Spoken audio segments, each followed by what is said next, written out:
ಯಾರಾದರೂ ಭೇಟಿಗೆ ಬಿಡದೇ ಇದ್ದರೆ ಒಂದು ಕೋಪ ಬರುತ್ತೆ, ಇಲ್ಲ ಏನಾದರೂ ಬೈತಾರೆ, ಇಲ್ಲ ಅಲ್ಲೇ ಒಂದಿಷ್ಟು ಕೂತ್ಕೊಳ್ತಾರೆ. ಬಟ್ ಇಲ್ಲೊಬ್ಬ ವ್ಯಕ್ತಿ ಮಾಡಿರುವಂಥದ್ದನ್ನು ನೋಡ್ಬೇಕು ನೀವು. ಸಖತ್ತಾಗಿದೆ. ಎಂತೆಂಥ ತಲೆ ಯೋಚನೆ ಮಾಡ್ತಾರಪ್ಪ.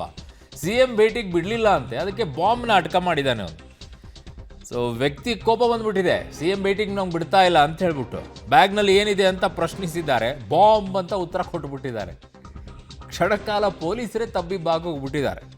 ಕಾವೇರಿ ನಿವಾಸಕ್ಕೆ CMಗೆ ಮನವಿ ಕೊಡೋಕೆ ವ್ಯಕ್ತಿ ಬಂದಿರ್ತಾರೆ. ಏನ್ರಿ ಹೊಡಿತೀರಾ, ನನ್ನ ಮೈ ಮುಟ್ಟಬೇಡಿ, ತಳಬೇಡಿ.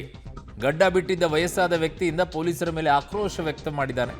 ಕೊನೆಗೆ ಗೃಹ ಕಚೇರಿ ಕೃಷ್ಣಾಕ್ಕೆ ತೆರಳಿ ಮನವಿಯನ್ನ ಪೊಲೀಸರು ಸ್ವೀಕರಿಸಿದ್ದಾರೆ. ಆಯ್ತು, ಕಚೇರಿಯಲ್ಲಿ ಭೇಟಿ ಮಾಡಿ ಹೋಗಿ. ಬಾಂಬ್ ಇಟ್ಕೊಂಡಿದ್ದೀನಿ. ಆಯ್ತು ನಡಿಯಪ್ಪ. ಆಯ್ತು, ಕಚೇರಿಯಲ್ಲಿ ಭೇಟಿ ಮಾಡಿ ಹೋಗಿ. ಬಾಂಬ್ ಇಟ್ಕೊಂಡಿದ್ದೀನಿ. ಆಯ್ತು ನಡಿಯಪ್ಪ. ಆಯ್ತು, ಕಚೇರಿಯಲ್ಲಿ ಭೇಟಿ. ಒಳ್ಳೆ ಚೆನ್ನಾಗಿದೆ.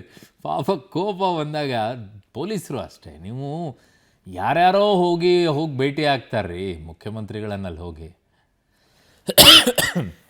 ನನ್ನ ಸಹೋದ್ಯೋಗಿ ಮಸೂದ್ ನನ್ನ ಸಂಪರ್ಕಕ್ಕೆ ಸಿಗ್ತಾ ಇದ್ದಾರೆ. ಮಸೂದ್, ಮುಖ್ಯಮಂತ್ರಿಗಳನ್ನು ಭೇಟಿಯಾಗಕ್ಕೆ ತುಂಬ ಜನ ಬರ್ತಾರೆ, ಬಟ್ ಕೆಲವರಿಗೆ ಈ ರೀತಿ ಕೋಪ ಆದಾಗ ಮಾತ್ರ ಅತಿರೇಕಕ್ಕೆ ಹೋಗುತ್ತೆ. ಏನಾಗಿತ್ತಂತೆ ವ್ಯಕ್ತಿಗೆ?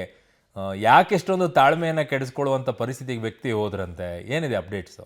ಅರುಣ್, ಮುಖ್ಯಮಂತ್ರಿಗಳಿಗೆ ಮನವಿ ಸಲ್ಲಿಕೆ ಮಾಡಬೇಕು ಅಂದ್ರೆ ಗೃಹ ಕಚೇರಿ ಕೃಷ್ಣಾದಲ್ಲಿ ಅಧಿಕಾರಿಗಳು ಮನವಿ ಪತ್ರನ ಸ್ವೀಕಾರ ಮಾಡ್ತಾರೆ. ತುಂಬಾ ಜನಕ್ಕೆ ಇದು ಗೊತ್ತಿಲ್ಲ. ಕಾವೇರಿ ನಿವಾಸದ ಬಳಿ ಬರ್ತಾರೆ, ಪೊಲೀಸರು ಅವಕಾಶ ಕೊಡಲ್ಲ. ಇವತ್ತು ಕೂಡ ಹಾಗೆ ಆಯ್ತು.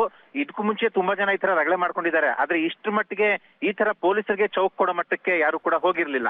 ಇವತ್ತು ಶರ್ಟು ಪಂಚೆ ಧರಿಸಿದಂತಹ, ಗಡ್ಡ ಬಿಟ್ಟಿದ್ದಂತಹ, ಸ್ವಲ್ಪ ವಯಸ್ಸಾಗಿರುವಂತಹ ವ್ಯಕ್ತಿ ಮುಖ್ಯಮಂತ್ರಿಗಳನ್ನ ನೋಡಕ್ ಬಂದಿದ್ದಾರೆ ಕಾವೇರಿ ನಿವಾಸದ ಬಳಿ. ಅದೇ ಸಂದರ್ಭದಲ್ಲಿ ಮುಖ್ಯಮಂತ್ರಿಗಳು ಕೂಡ ಕಾವೇರಿ ನಿವಾಸದಿಂದ ಪಾಸ್ ಆಗಿದ್ದಾರೆ ಹೊರಗಡೆಗೆ ಗಾಂಧಿ ಭವನಕ್ಕೆ.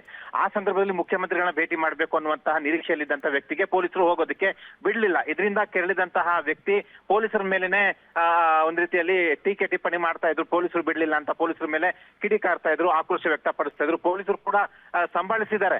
ಆದ್ರೆ ಎಲ್ಲವೂ ಅವ್ರ ಜೊತೆ ಜಟಾಪಟಿ ಮಾತುಕತೆ ನಡೆದ ನಂತರ ಏನಿದೆ ಬ್ಯಾಗ್ ಅಲ್ಲಿ, ಅಷ್ಟೆಲ್ಲ ಬ್ಯಾಗ್ ತಂದಿದ್ದೀರಲ್ಲ ಅಂತ ಪೊಲೀಸರೊಬ್ರು ಕೇಳಿದಾಗ ಬಾಂಬ್ ಇದೆ ಅಂತ ಅಂದ್ಬಿಟ್ಟು ಆ ವ್ಯಕ್ತಿ ಹೇಳ್ತಾರೆ. ಆ ಸಂದರ್ಭದಲ್ಲಿ ಪೊಲೀಸರು ಕೂಡ ಸ್ವಲ್ಪ ತಬ್ಬಿಬ್ಬಾಗ್ತಾರೆ. ಅದಕ್ಕೂ ಮುಂಚೆ ಸಾಕಷ್ಟು ಜಟಾಪಟಿ ನಡೆದಿರುತ್ತೆ.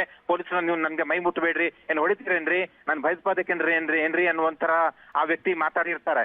ಆದ್ರೆ ಪೊಲೀಸರು ಕೂಡ ತಾಳ್ಮೆಯಿಂದಲೇ, ಮಾಧ್ಯಮಗಳು ಕ್ಯಾಮ್ರಾ ಇತ್ತು, ಹಾಗಾಗಿ ಪೊಲೀಸರು ಕೂಡ ಸ್ವಲ್ಪ ತಾಳ್ಮೆಯಿಂದಲೇ ವ್ಯವಹಾರ ಮಾಡಿದ್ದಾರೆ. ಕೊನೆಗೆ ಈ ಹೇಳಿಕೆ ಕೊಟ್ಟ ನಂತರ ಒಂದ್ ರೀತಿಯಲ್ಲಿ ತಬ್ಬಿಬ್ಬಾದ್ರು. ಆ ಸಂದರ್ಭದಲ್ಲಿ ಹೋಗೋಕ್ ಬಿಟ್ರು. ಆದ್ರೆ ಮುಂದೆ ಹೋಗ್ತಿದ್ದ ವ್ಯಕ್ತಿಗೆ ಮತ್ತೆ ಪೊಲೀಸರು ಹೋಗಿ ಅಲ್ಲಿ ಕೃಷ್ಣಾಗೆ ಏನೋ ಕರ್ಕೊಂಡು ಹೋದ್ರು, ಅಲ್ಲಿ ಮನವಿ ತಗೊಳ್ತೀವಿ ಅಂತ. ಬಹುಶಃ ಅಲ್ಲಿ ಬ್ಯಾಗ್ ಕೂಡ ಚೆಕ್ ಮಾಡಿರ್ತಾರೆ. ಒಟ್ಟಾರೆಯಾಗಿ ಪೊಲೀಸರಿಗೆ ಒಂದ್ ರೀತಿಯಲ್ಲಿ ಆ ವ್ಯಕ್ತಿ ಚೌಕ್ ಕೊಟ್ಟಿದ್ದಾನೆ, ಟಾಂಗ್ ಕೊಟ್ಟಿದ್ದಾನೆ ಸಿಟ್ಟಲ್ಲಿ. ಅರುಣ್. ಓಕೆ ಮಸೂದ್, ನಿಮ್ಮೆಲ್ಲ ಮಾಹಿತಿಗೆ ಧನ್ಯವಾದಗಳು. ಅಂತ ಹೇಳ್ತಿರಲ್ಲ, ಆಯ್ತು, ಕಚೇರಿಯಲ್ಲಿ ಭೇಟಿ ಮಾಡಿ ಹೋಗಿ. ಬಾಂಬ್ ಇಟ್ಕೊಂಡಿದ್ದೀನಿ. ಆಯ್ತು ನಡಿಯಪ್ಪ.